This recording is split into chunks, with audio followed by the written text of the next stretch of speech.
Momento de comenzar nuestra tertulia económica. Lo hacemos de la mano de Francisco Javier Braña, investigador asociado de la Cátedra de Estudios de la Innovación de ICI. Francisco Javier, buenos días. Hola, muy buenos días. Y también nos acompaña Juan Luis Santos, profesor de Economía de la Universidad CEU San Pablo. ¿Qué tal, Juan Luis? Buenos días. Bueno, en la entrevista anterior terminábamos hablando, ¿no?, de las vacunas, de ese retraso. Pensábamos que ya teníamos la vacuna de Janssen para comenzar a vacunar con ella. Ahora de nuevo se paraliza. También llegaban noticias de que ya no se reanudarán los contratos ni con AstraZeneca ni con Janssen por esos casos trombóticos que, repetimos, son infinitesimales comparado con la cantidad de gente que se ha vacunado. Pero bueno, ahí están. En cualquier caso, lastra la recuperación este frenazo de nuevo en la vacunación. ¿Qué va a ocurrir con la economía si no conseguimos vacunarnos en el tiempo que se estimaba? Es verdad que cada vez se va retrasando más, pero claro, cada vez las empresas pueden aguantar menos. Es que ya es casi 1 año y medio a lo que vamos. ¿Quién quiera comenzar? Pues sí, es muy complicado el panorama. Yo creo que lo que han hecho las agencias de Estados Unidos es matar moscas a cañonazos. Es decir, como se ha repetido insistentemente desde el punto de vista estadístico y desde el punto de vista epidemiólogo. Vamos, yo no he oído a ningún experto en estos 2 días en la televisión. Puede que la información esté sesgada, ¿no?, en las televisiones, pero no he oído en las 2 cadenas que veo a ningún experto que defienda la suspensión de la vacunación. Es decir, los riesgos son tan pequeños que no tienen la menor justificación. Y entonces, bueno, hoy Javier Sampedro en El País hace una revisión de cuáles podrían ser las razones, y la única razón es que quiere advertir a los laboratorios que utilizan este sistema, como saben ustedes, las vacunas de Janssen y las de AstraZeneca utilizan un método distinto a las de Moderna y las de Pfizer, y que estas utilizan una modificación del virus de la gripe, y de que tienen que tener cuidado de lo que está pasando con estos trombos. Pero claro, los casos estadísticamente son tan absolutamente irrelevantes en términos estadísticos, no en términos personales. Esas 6 personas que han fallecido, pues es lamentable, que no tiene justificación este parón, y ni tiene desde el punto de vista epidemiológico, y además es que no tienen en cuenta las consecuencias tremendas que va a tener esto sobre la economía. Porque va a ser difícil sustituir, es decir, estábamos esperando como agua de mayo, como se suele decir, la llegada de la vacuna de Janssen y de Johnson Johnson, y resulta que no va a llegar. Y además anuncian que paralizan los contratos, lo cual también a mí me deja totalmente perplejo. Yo estoy muy perplejo con lo que está ocurriendo en el mundo con esta enfermedad. Es decir, este virus es maligno, pero es maligno no solo por sí mismo, sino porque altera las conductas de los humanos. Además que la vacuna de Janssen solo se necesita de 1 dosis, con lo cual agilizaría mucho, ¿no?, el proceso de vacunación. Juan Luis, no sé cuál es tu opinión. Sí, a ver, yo creo que no somos expertos en vacunas, pero por lo que leemos todos estamos pensando que vacunarse es seguro, que todos los medicamentos, y una vacuna lo es, tienen sus riesgos, pero en este caso son muy pequeños, y probabilísticamente es tan reducido que una persona que no tenga predisposición a sufrir estos trombos o experimentar cualquier otra enfermedad, pues no le va a pasar muy probablemente nada, y por lo tanto los efectos positivos son mucho mayores, tanto sobre nuestra salud como de forma agregada sobre la economía, porque hay países, destinos turísticos, que tienen mucho mayor porcentaje de vacunación que España o que otros países turísticos de la Unión Europea. Y de cara al verano, muchos turistas van a elegir ir hacia esos destinos donde la población ya está vacunada. Estoy pensando en países pues de América, de Asia. Hay países pequeños, pero son destinos turísticos muy potentes, cuya población ya a fecha de hoy ya casi tiene esa inmunidad de rebaño, y por lo tanto, bueno, pues en un turista que ahora mismo está decidiendo dónde elegir pasar sus vacaciones, muy probablemente va a elegir los países en vez de otros donde hay más incertidumbre sobre la vacunación. Claro, estamos hablando de que España es un país donde el turismo es uno de los sectores más importantes, si no el más, y que vamos a bueno, que podríamos perder esa campaña de verano. Las empresas turísticas están sufriendo muchísimo, algunas ya no van a poder aguantar más, ¿no? También habrá muchas empresas calificadas como zombies, ¿no?, que sigan ahí, pero que ya no van a poder mantener su actividad. En cualquier caso, España tiene que pensar en dejar de ser bueno, pues un país principalmente turístico y virar hacia otros sectores, o lo que hay que hacer es proteger más el turismo y bueno, y que sientan que España es un destino seguro. Y bueno, y también asegurar que la población española, al venir los turistas, pues tampoco se la ponga en riesgo, claro. Sí, bueno, yo ya aquí en esta televisión, en este programa, en mis intervenciones he defendido que este es el momento de abordar la reforma del sector turístico, es que no podemos seguir basándonos en el turismo en el que nos estábamos basando, que era masas y todos muy contentos de que cada año venían más turistas con unas condiciones desde el punto de vista económico y de rentabilidad cada vez menos bollantes, y que es el momento de hacerlo. Entonces, quitar el turismo de golpe es muy difícil, pero es el momento de empezar a reconvertir. Hay una cantidad significativa, porque me he fijado en el plan que presenta el gobierno, que incluso que da más dinero, destina más dinero en los planes de recuperación con los fondos europeos, da más dinero al turismo para sanear el turismo y ayudar al turismo que a investigación y ciencia, lo cual también me dejó ayer un poco perplejo, ¿no?, en esa presentación. No lo entiendo muy bien cuando estamos viendo que todo lo que está pasando depende de los años y años gastados en el dinero gastado en investigación y desarrollo. Lo dijo ayer también Fauci, el que fue asesor fallido de Donald Trump para la COVID.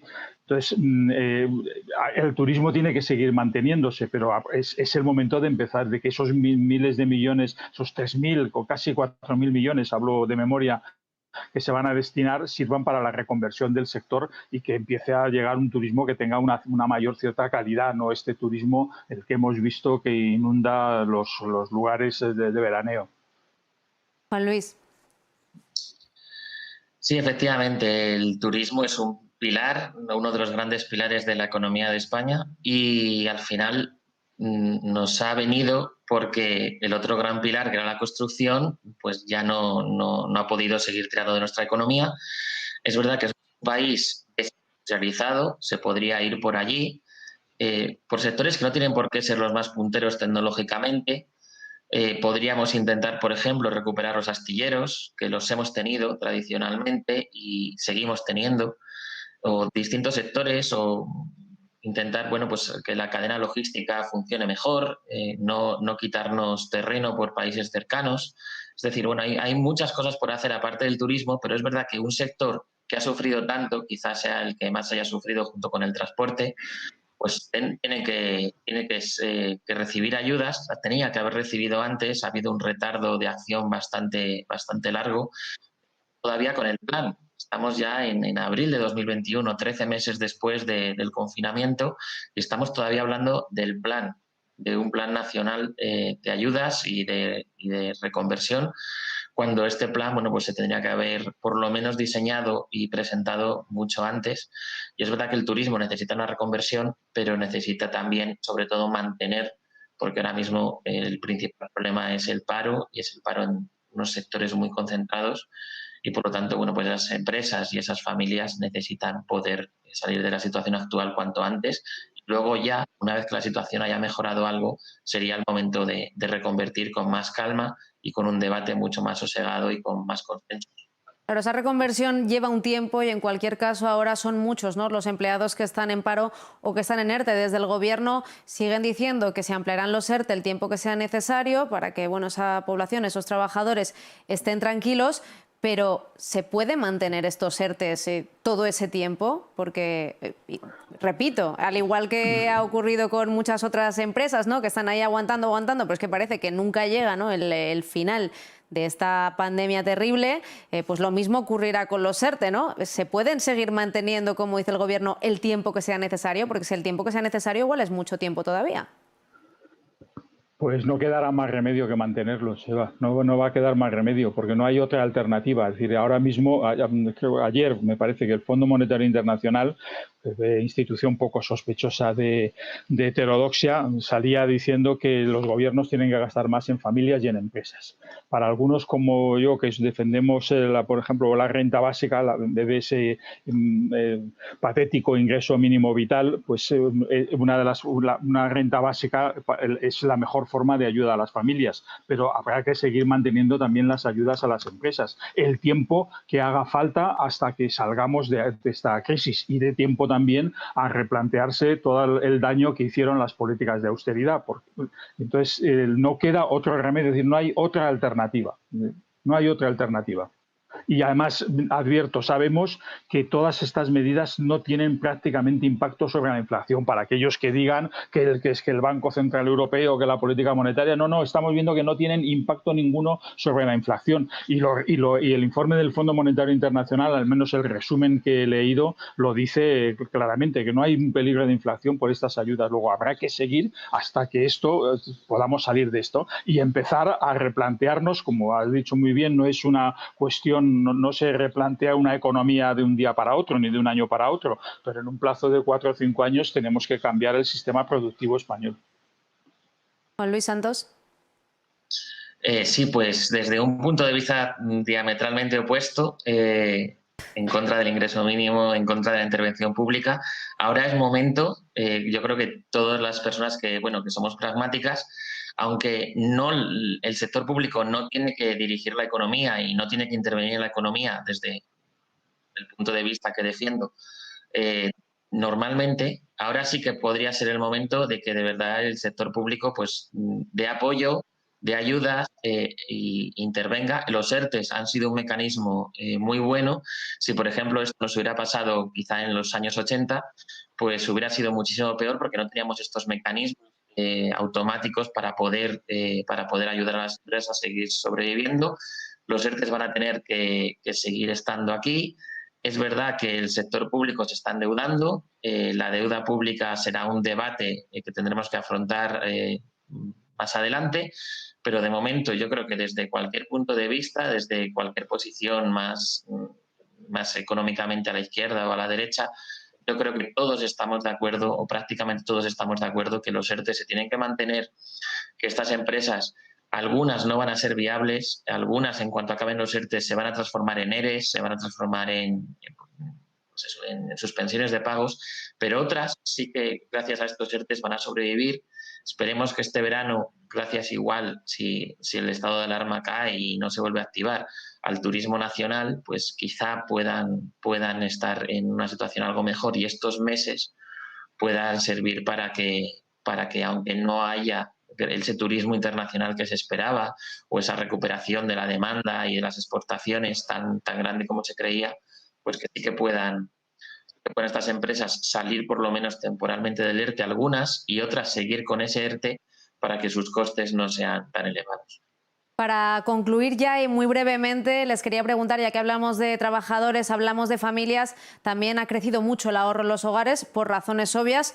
Por un lado, por miedo, ¿no? Hay que, pues guardar el dinero que tengamos porque vemos que las cosas no se están dando bien, y por otro, porque tampoco tenemos opción para gastar ese dinero. No podemos viajar, no podemos salir a cenar tanto como nos gustaría. ¿Ese ahorro de los hogares se convertirá en consumo? ¿Volveremos a vivir, como dicen algunos, ¿no?, esos locos años 20, cuando todo acabe, esperemos que pronto? Bueno, esperemos que con lo que se nos viene encima del mundo, consumiendo 2 veces y media, sobre todo los países desarrollados, los recursos disponibles, no haya una locura de consumo, pero lo cierto es que ese ahorro utilizado de manera moderada y de alguna manera, si fuera posible aconsejar, ya sé que mi contertulio es contrario a la intervención del sector público, pero que hubiera orientaciones para la utilización del ahorro que redundara no solo en consumo, que vale, pero que tuviera también, que pudiera orientarse hacia la inversión productiva, eso sería lo mejor, pero no sé si eso es posible. Sí, exactamente. Pues si todas las personas que ahora mismo, gracias a ese menor consumo, todas esas familias han podido ahorrar y parte de ese ahorro lo destinaran, qué sé yo, a invertir para sus hijos yo qué sé, en un fondo indexado del MSCI World, por ejemplo, y dejarlo ahí olvidarse, eso desde luego estaría muy bien, tanto para esas familias como para el agregado de España dentro de unas décadas. Nos vendría muy bien esa inversión, pero yo creo que las personas todas queremos volver a viajar, queremos volver a consumir, queremos volver a comprar y disfrutar todo lo que hemos podido hacer este último año, y por lo tanto yo creo que en cuanto las personas empecemos a estar todas vacunadas, veremos que la cifra de nuevos contagiados y fallecidos esté bajando, pues muy probablemente el consumo va a subir. Es verdad que, como decía el compañero, es insostenible, estamos consumiendo mucho más de lo que el planeta necesita, pero al final si queremos disfrutar, y muy probablemente, si no este verano, durante el año que viene el consumo va a repuntar mucho. Ya lo está haciendo en Estados Unidos, y por eso la inflación no creo que suba mucho. Al final, bueno, son retóricas, pero desde luego sí que va a haber tensiones un poco inflacionistas de corto plazo gracias a este consumo. Pues les tengo que despedir ya. Muchísimas gracias a los dos, Francisco Javier Braña, investigador asociado de la Cátedra de Estudios de Innovación de ICI, y Juan Luis Santos, profesor de Economía de la Universidad CEU San Pablo. Que paséis muy buen día. Buen día, igualmente. Gracias, buen día también. Un saludo.